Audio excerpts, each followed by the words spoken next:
Nirelieve na ang hepe ng MPD Station 4 matapos ang umunoy pagkakasangkot niya sa pangingikil sa isang Filipino-Canadian. Sinampahan na siya ng reklamong kidnapping, pati ang iba pa umanong pulis na kasabwat. May ulat on the spot si Ian Cruz. Ian? Yes, Rafi, reklamong kidnapping ang sinampahan ng Manila Police District General Assignment Section laban niya sa 10 pulis Maynila at isang pulis na mula naman sa Camp Crame na inireklamo ng 55 anyos na balikbayang Phil Canadian kay Mayor Lim kahapon na sa pitang nagsama umano sa kanya sa Maynila at humingi pa ng 1 milyong piso para nga sa kanyang kalayaan.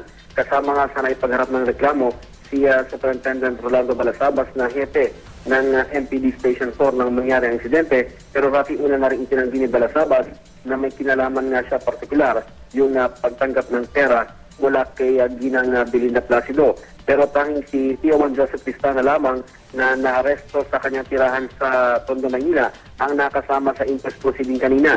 Patuloy namang pinaghahanap ang nalalabi pang mga pulis mula nga sa MPD Station 4.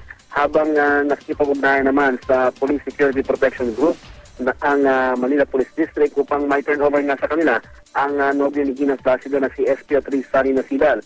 Ayon Rafi kay Chief Superintendent Alex Gutierrez na hepe ng MPD, bukod sa reklamo kriminal ay maharap din daw sa kasong administratibo yung mga pulis.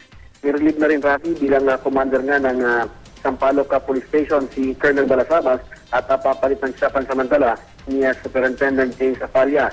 May apela naman si General Gutierrez sa iba pang mga pulis na sangkot nga sa issue na sumuko na raw at harapin yung reklamo laban sa kanila.